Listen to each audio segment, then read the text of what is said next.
إن الحمد لله نحمده ونستعينه ونستغفره ونستهديه ونعوذ بالله من شرور أنفسنا ومن سيئات أعمالنا من يهده الله فلا مضل له ومن يضلل فلا هادي له وأشهد أن لا إله إلا الله وحده لا شريك له وأشهد أن محمدا عبده ورسوله اللهم صل وسلم وبارك على نبينا محمد وعلى آله وأصحابه ومن اهتدى بهديه وسار على نهجه إلى يوم الدين. أما بعد أيها المسلمون، يقول الله تبارك وتعالى في كتابه العزيز: كنتم خير أمة أخرجت للناس تأمرون بالمعروف وتنهون عن المنكر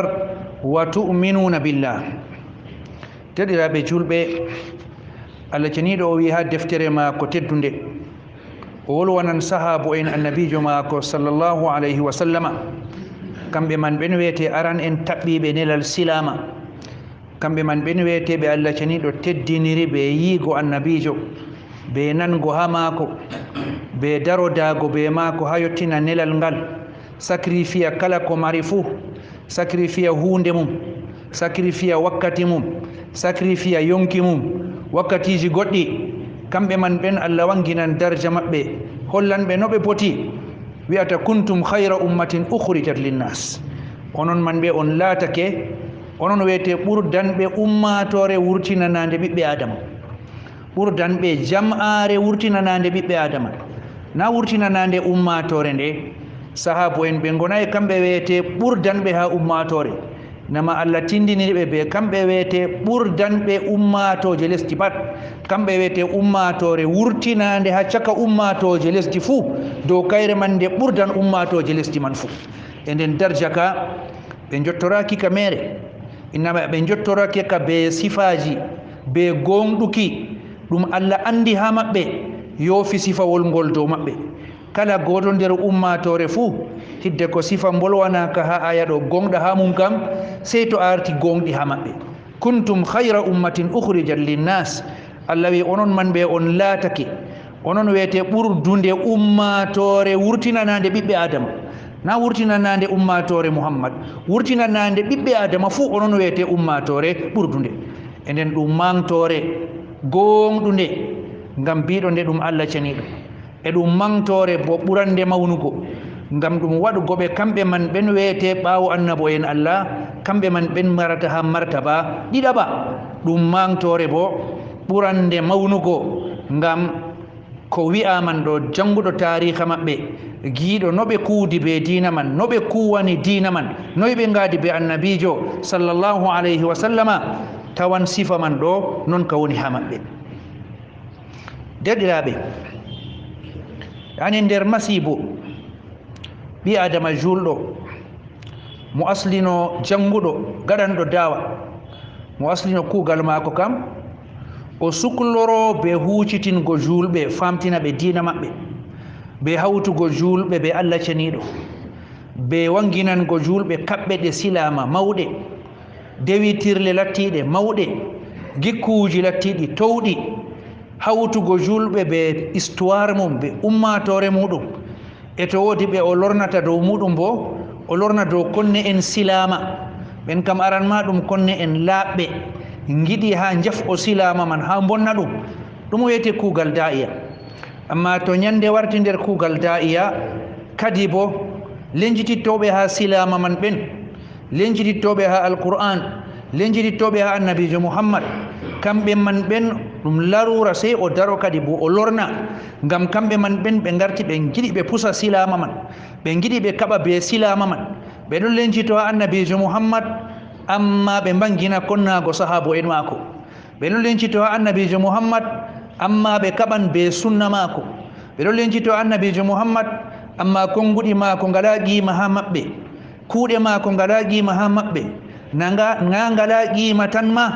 na ngala qima ɓe tokkata ko ɓe kurata, innama ngala qima sey ɓe kaɗa ummatore fuu tokkago ɗum, sey ɓe kolla ummatore fuu ɗum wala qima, sey ɓe kolla ummatere ɗum gancete ɗum hunde mere. banni ɗum masibo manga. derɗiraɓe, ha asawere salinde ɗo en gewtanino dow haala jam'ayel bangungel andirangel be yankirgo sunna annabijo sallallahu alaihi wasallama be wulgo sunna annabijo sallallahu alaihi wasallama be ngancugo hadisji be ngancugo imam bukhari rahimahullah be ngancugo deftere mako man kala ko larani sunna kam fu ngancete dum en gewtino ha jum'are salinde do bolide men dokkino sembe gal wuttudu tabitingo sunna annabijo man do hadis jima ko man do ha larande silama kam kanji man do dum lortorde didabre bawo alquran dum don wara ha darja didaba juldo o hocan kabbe ma ko ha majum o hocan dewitirle ma ko ha majum o hocan gikkuji ma ko ha majum enden dum man do wadi sahabu en be mandi dum be jottina dum ummatore modibbe aranbe yottinan be en silama man do be jottina nay en silama dum qur'an fere mudum innama be jottinani en silama dum qur'an be hadis ji banni dum yottori ummatore wolinde men ha asawere salinde kam lesdo man de tari duddum e jotta bo ko yida wolwego kam siftinorgo jamaare yewtantende man do nder fitinaji ɗiɓe laati ɓe ɗon ngewta ɗum ɓe ɗon bolwa dow mum ɗuɗɗum ɗo nufaago sahabu en annabijo sallllahu alayhi wa sallama sahabu en man ɓe ngartiri ɓe ɗum fiturude maɓɓe ɗum nokkure nde ɓe piɗata e famɗingo bo ha fi sahabu en man ɗo ummatore fat ɗaborama andirama be teddingo ɓe be mawningo ɓe be yidgo ɓe be wartirgo ɓe ɓe misal ha pratique go islam be misal ha timmendam do wete ko woni ha nder hakkiloji men do wete ko woni ha nder berde men la shakka kanjum man bo wete gonga kanjum man wete hokkugo be jus'u ha hakke mabbe amma jam'are nde kam nanon kayre kam nde yidi famdina fi sahabu en man do wartira be dum yimbe simple en la ya ke fere kam wartira be dum yimbe foti fewobe na ɓe fo yeɓo tan ɓe fewanan dina Allah ɓe taman haala ka maɓɓe noon ɓe gartira ɗum dina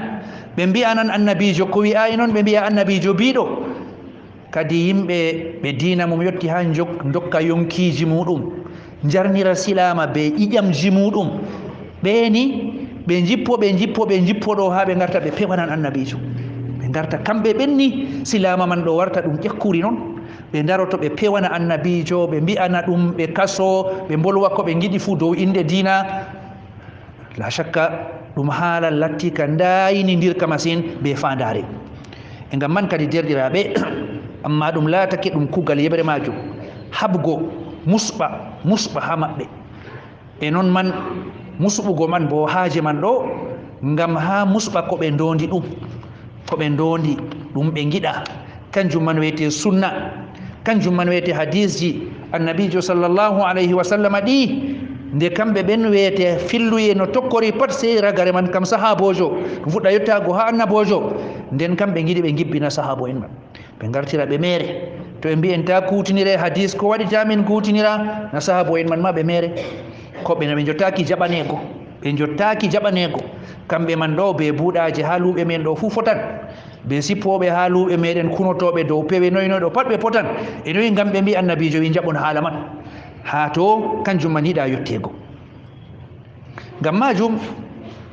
modiɓɓe men mawɓe ɓe Allah famni qima ummatore nde wetende artuɓe man ɓe Allah tindiniri wallazina ja'u min ba'dihim yaquluna rabbana ighfir lana wa li ikhwanina alladhina sabaquna bil iman wa la taj'al fi qulubina ghillan lil ladzina amanu modiɓɓe men mawɓe ɓe Allah tindini ɓawo o yewtani sahabo en man o wi ɓen warɓe ɓawo maɓɓe ɓe ɗo kuɗa ɓe ɗon nakkisa ɓe ɗon gañi ɓe la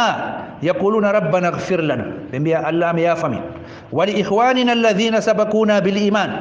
e derɗiraɓe amin artuɓe min ha imanaku kamɓe wiyete sahabo en annabijo kamɓe wiyete artuɓe ummatore fuu ha imanaku ɓe mbiya Allah am wala taj'al fi qulubina ghillan lillazina amanu Allah am ta wad ha nder ɓerɗe amin moneji her mumini en fuu ma sakko ɓe lattiɓe artuɓe ta hebbin ɓerɗe amin monnagoɓe be waygoɓe goto nder maɓɓe on wolwanta en modiɓɓe ɓe Allah tindiniri banni mumini en ɓe Allah tindiniri banni ɓe mbi la rutbata ba'da nubuwa ala wa ashrafa min rutbati suhba wa min rutbati sahaba radiyallahu anhum ɓe mbi ɓaawo darja annabangal kam wala darja goɗka ɓuran ka towugo ɓuran ka margo darja bana darja mbiyetenga sahaboku. Goɗɗo ni Allah teddinimo o hawri be annabijo men sallallahu alaihi wasallama oɗon nuɗɗinimo na o nafikijo nama oɗon nuɗɗinimo imana kulabga e nden o hawri be annabijo o yiidi be muɗum e o lutti banni man bo ha o mayinama ɓawo annabangal ɓe mbi wala darja goɗka ɓurata towugo. kamɓe man weteɓe Allah ceniɗo o yerdi ɗum e noon man bo o yerdani ɓe laatoɓe sahabo en annabijo maako jawmirawo subhanahu wa ta'ala nde oɗo yewta oɗo siftinora annabi Isa moƴƴe maako ha dow muɗum o wi'ata ɗum wa id awhaytu ila alhawariyin an aminu bi wa bi rasuli qalu amanna washhad bi anna muslimun. o andi annabi Isa sahabo en mum lattiɓe laaɓanɓe ɗum tokkiɓe ɗum gaɗi dina man be gonga ɗo Allah wi kañum waɗi ha nder ɓerɗe maɓɓe ɓe nuɗɗina mum kañum waɗi ha nder ɓerɗe maɓɓe nde ngayumi her hawarinko en kamɓe man wiyete sahabo en ma ɓadiɓe ma gonɗuɓe ha tokkago ma ɓe ngayumi ha ɓerɗe maɓɓe an aminu bi wa bi rasuli nuɗɗineyam nuɗɗine nuraɗo am qalu amanna wa shahid bi anna muslimun ɓe mbi min nuɗɗini nden sahabo en annabi Isa banni Allah tindini sahabo en annabi en jo Muhammad bo Allah on suɓi ɓe Allah on sakkini ha ɓerɗe maɓɓe ɓe nuɗɗina annabijo ɓurdanɗo tokkiɓe bo ɓurdanɓe fukaraɓe ɓurdanɓe ha modibbojo ɓurdanɗo ɓe jangi ha annabijo men sallallahu alayhi wa sallam. e ngam majum kadi modibɓe man la shakka ɓe pantinaki koɓe mbiman darja ɓuran ka towgo ɓawo annabangal kam kanka wiyete darja sahaboku. faqad haka ba'du al a'imma al ijma' ala adalatihim woɗɓe nder modibɓe kamma cottini ijma' pottal ummatore yeecitanteɓe ha ummatore ɓe to ɓe bolwi ummatore nanan to ɓe mbi ummatore jaɓan kamɓe man ɓe pottal maɓɓe dow adilaku sahabo en kamɓe man ɗum yimɓe lattiɓe adili en e noon man bo e darja maɓɓe ɗum yimɓe marɓe darja ha nder ummatore ha sottingo maɓɓe wahyu ha wahyu nga ɓe kewtinta en ɗum alquran ɗum hadis ya annabijo ɗo ɓe adili en ha majum ta ɗo janga ha hadis goto nder maɓɓe to seki kalimawol gotol ni annabijo wirigol na walla ni sey o wadda ɗiɗi pat nde se ko ɗon ɗo o wadda ɗiɗi pat ta o latto o wi'ani annabijo kalimawol ngol wi'ay wakkati ɗo wolwa. wa bayyanu anna ta'ana fihim ɓe bangini musɓugo her sahabo en man ɗo ɗum musɓugo ha caɓɓaje dina ɗen to musɓan ha sahabo en man kam ko o nufi ha o yiɗi yottago kam ha asliji dina ngam na e katari kam pat kamɓe man ɓenni wiyete jaɓɓe dina man ha annabijo kam na ka fiira iga annabijo noon ka yotti ha men goto kam na kamɓe keddi be annabijo sallallahu alaihi wasallam duɓino gas e tati tan o vivi o nelaɗo e moyjo jaɓi nelal man ha maako qur'an man nde pottuɗen dow mum moy jaɓi nde moy yottini nde ha moy ɓe dokki nde ɓe en bo ha ɓe en ha nde dotti en ɗokkoli nde memaka sahabo en man ɓe e nden kamɓe wiyete sottinoɓe kam kala ko yiɗi ha jaf'oɓe pat ragare man kam koɓe cottini man ɗum titi. Abu Zur ar-Razi modi bojo nder tabi'un en mawɓe suklaniɓe hadisi annabijo sallallahu alaihi wasallam laatiɗo imam jo nder imam en hadis mawɓe o idha ra'aita ar-rajula yamtaqisu ahadan min ashabi rasulillah to a laari goɗɗo oɗon nakkisa goto nder sahabo en annabijo oɗon balma ɗum oɗon yawno ɗum faalam annahu zindiq o wita seksam o nafikijo imanaku ɗemgal o mari na imanaku ɓernde marɗo imanaku ɓernde nakkisitta sahabo en marɗo imanaku ɓernde kam nde o sukloto ha o nakkisa goɗɗo noon ma sakko sahabojo nde ima goɗɗo noon ɓi adama bana mako keddiɗɗi ko sobajo mako ɓiyi ko lek mako nde o ferwata ha o nakkisa ɗum o ayba ɗum o lafa ɗum sakko ma o diwa duuɓi ujunere be o ɗaɓɓita sahabojo kañum on o yiɗi o ñama neɗɗaku wala no waɗira o wi ngam man to a yi goɗɗo ɗon nakkisa sahabo en andu o zindiq imanaku ɗemgal o mari na imanaku ɓernde wa zalika anna rasula indana haq o wi ngam nelaɗo nona ɗum gonga ko waɗi o wi banni o wi ngam nelaɗo kam na en pat en ɗon jaɓi ɗum gonga annabijo muhammad sallam o nelaɗo allah wal qur'an haq na en ɗon jaɓi alqur'anire nde bo nde gonga wa innama adda ilayna hadha alqur'ana wassunana ashabu rasulillah o wi yottinan ɓe en qur'anire nde be hadis ji annabijo man ɗon a sahabo en man sahabu en man kamɓe man ɓenni wiyete yottinɓe to kamɓe wiyete yottinɓe kam e to balmoyiɓe memiɓe kam ɗumen ufete gaɗa man wa innama yuriduna an yacrahu shuhudana o wi ɓe giɗi ha ɓe balma seedotoɓe men ɓe en ceedani en alquran ɗo gonga ɓe en ceedani en alquran nde ɗo ɗo kayre nden annabijo waddi sahabu en man ɓe ceedani en hadisi ɗo kanji annabijo wolwi kamɓe o wi ɓe giɗi ha ɓe balma seedotoɓe men ɓe lafa ɗum ngam ɓe bonnana en alquran be sunna goɗɗo ni o yottake ha o lafi sahabo en kam alquran be sunna kam waɗake ha mako wala ha mako na sey to o aƴan o jaaɗo o jaɓi kanko bo kadi sey to o aƴan kanko woni he jaɓani hoore mako wal jarhu bihim awla o wi ngam man waaɓe bannon ɗo kamɓe man ɓen hani ɓe jaf'e kadi kamɓe man ɓen hani ɓe jaf'e ɓe gartire mere ngam kamɓe ɓen wiyete zanadika kamɓe man ɓe nafiki en ni kadi derɗiraɓe e ngam man yani ewnago kala guttuli lattiɗi ɗo kuwana dawa ɗon ewno julɓe man ha laɓɓinana ɓe diina maɓɓe kawtana ɓe banginana ɓe diina maɓɓe man ɗo kamɓe man ɓe bolwa dow ko larani sahabu en man ɓe ɗuɗɗina ha majum ɓawo hande jaare be labbe be kafaje konne en gonga en lattiɓe mustashri'un lattiɓe occidento en janguɓe silama ngam ha jaf'o kamɓe man be balmiji maɓɓe be jaareji maɓɓe e bicce maɓɓe kamɓe man ɓen wiyete aƴanɓe julɓe amma e ɓeya jari man kañum luttantaɓe ɓe jara kamɓe bo e nden ɓe man ɓe tiito diina man bana ɓeya titorto kalkal kadi ɗum man ɗo darantoɓe dawa man ɗo ɓe bolwa dow darjaji sahabo en ngam ɓe kolla julɓe sahabo en kamɓe wiyete misal kamɓe wiyete yakuye ɓe bo giɗi wigo wala yakuye ha nder ummatore ko annabijo ma o lottaki yakuye ko o huwita jaake sahabo en man banginen kamɓe ɗo ɓe yakuye kamɓe man ɓen wiyete kuudi be annabijo en direct to ɗum man ɗo ɗum wajibi mo dina tefata e nden wasoɓe sey bolwa ɗum hutboɓe sina bolwa ɗum sahabo en ɓe kuje jur kawtani ɓe yerdu e allah dow maɓɓe allah on wiyete yerdake ɓe ɓiɓɓe adama ma mbiyata goɗɗo o yiɗatama hande o wañe janggo to o wañi kam tikkere noon ni ɓe bolwata ɓi adama alhaali o anda ko warata janggo amma allah to ñande yerdake kam allah yerdatako ma hande tikkane janggo allah to yerdake ma kam allah kam andanɗo ma hande ma janggo ma faɓɓi janggo ma ha alahira ma fou ngam man yerdu e mako to wari jippake dow ma kam nga wara ha nga tabita na nga wara ha nga wona hande janggo nga itto allah andini sahabo en man ɗo o yerdake ɓe annabijo allah o seni ɓe bimana o seedake kamɓe man ɓe gomɗuɓe ko woni nder ɓerɗe maɓɓe man ɗo allah o seedake kanjum man ɗum diina man ɗum laaɓɗum allah manti dow maɓɓe allah o andini o yerdake ɓe allah o wangini ko o siryinani ɓe wiyete yaafuye ɓe mbar jaari mawdi ɓe inaji tedduɗi ha aljanna latti ka tabititka e noon annabijo men sallllahu alih wa sallama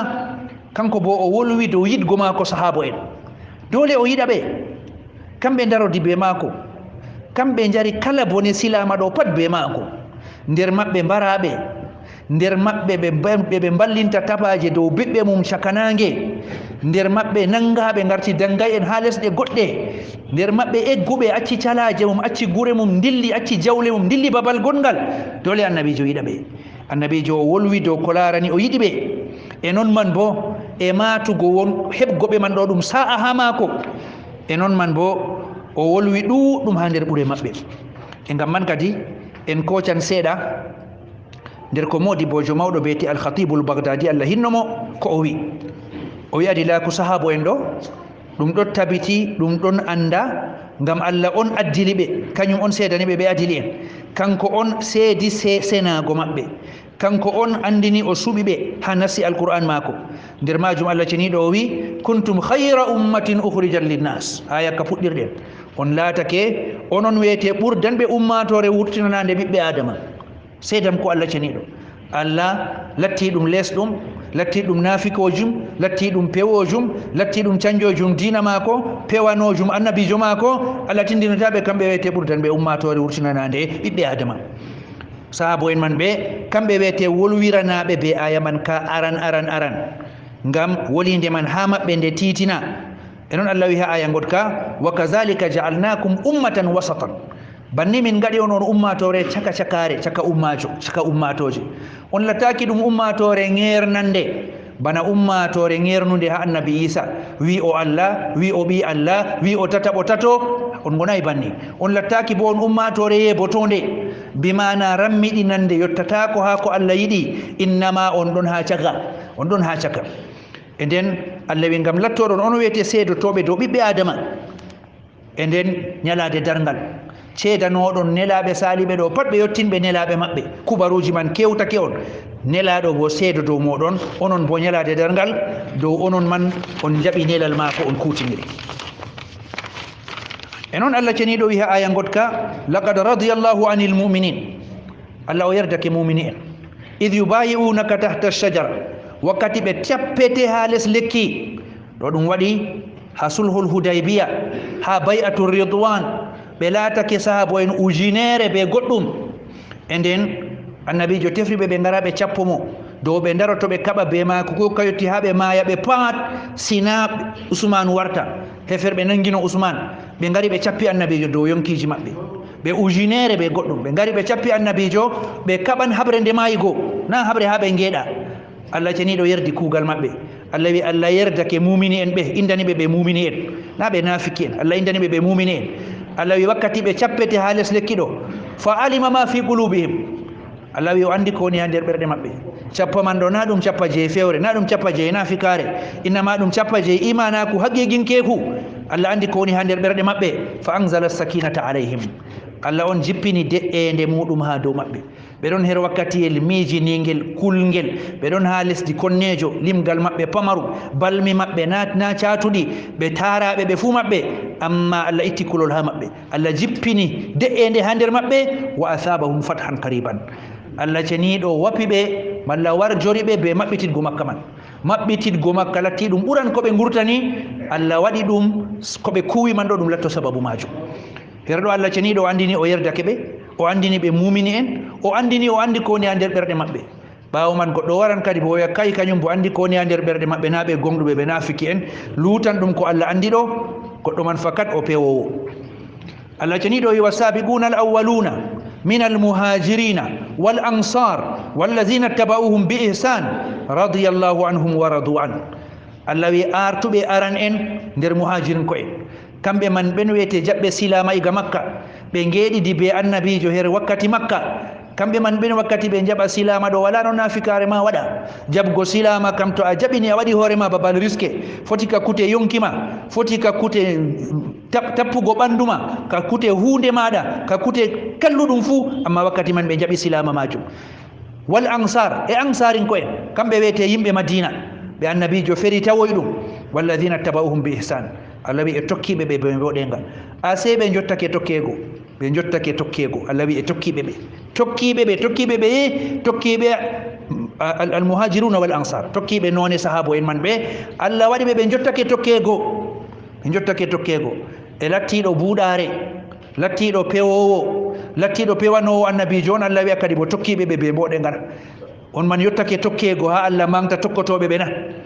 ɓawo ɗon Allah wi radiyallahu anhum wa radu an Allah yerdake ɓe ɓe gerdake mo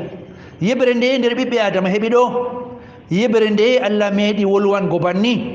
aƴan ɓe wi'an ɓe cakkine ta tokkeɓe nanane min tokke komin mbi'ata faamu amin wiyete qur'an ɗo ɓe janngale ha aya wi kamɓe bo banni Allah yerdake ɓe gerdake ɗum Allah ceniɗo wi lil fuqara'i al muhajirin الذين أخرجوا من ديارهم وأموالهم يبتغون فضلا من الله ورضوانا وينصرون الله ورسوله أولئك هم الصادقون الذي ودني تلكئن بتلكئن بغلا هوني ebe muhajirin ko en be acci gure mabbe be eggi be dilli ha gure godde ngam sabida dina Allah be kawti hakkunde talakare be kodamku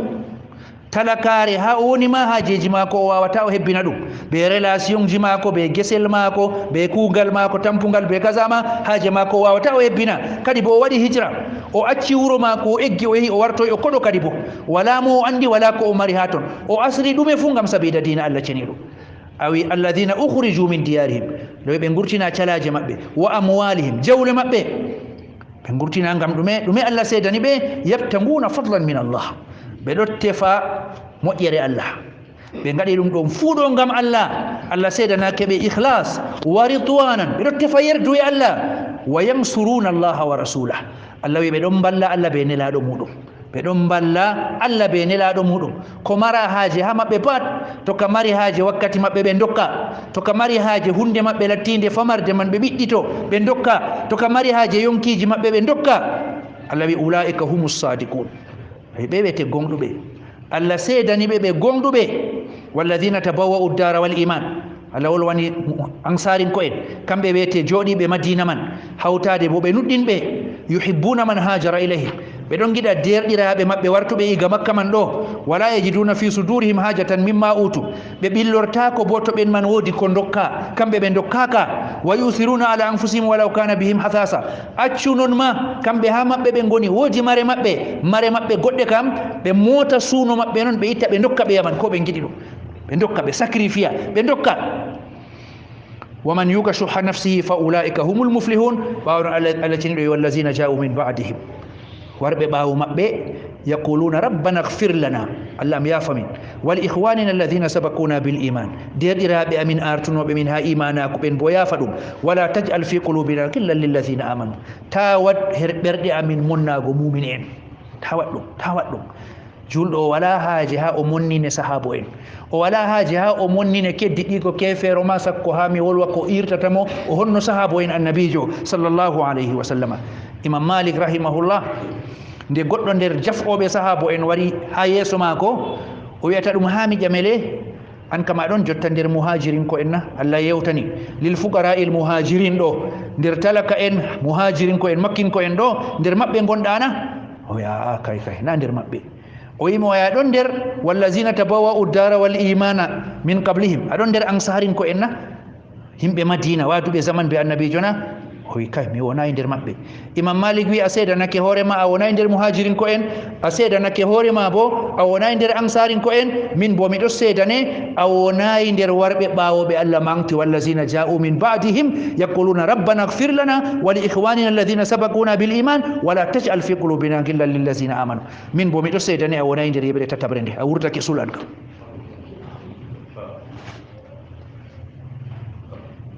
kadi derɗiraɓe ayaje gewtananɗe sahabo en annabijo sallllahu alayhi wa sallama kolla Allah ceniɗo yerdake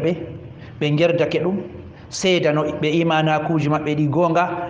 seedanoɓe Allah inanake ɓe aljannaji ɗi coofi doggata ha nder muɗum ayaje man ɗuɗɗe masine ko hoca ɗo kam ɗum wonayi sina ɗum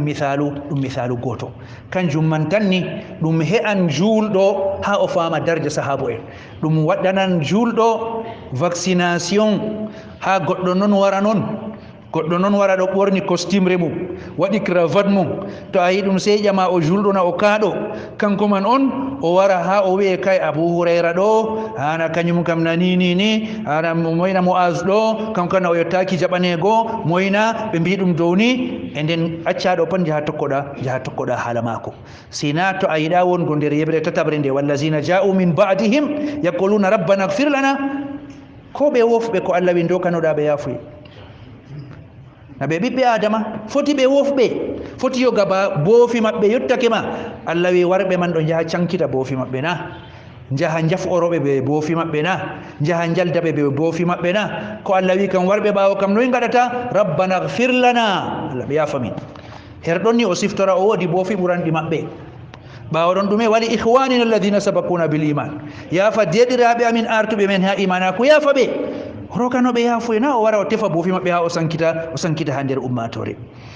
بارك الله لي ولكم في القرآن العظيم ونفعني وإياكم بما فيه من الآيات والذكر الحكيم ونفعنا بهدي سيد المرسلين أقول قولي هذا وأستغفر الله العظيم لي ولكم فاستغفروه إنه هو الغفور الرحيم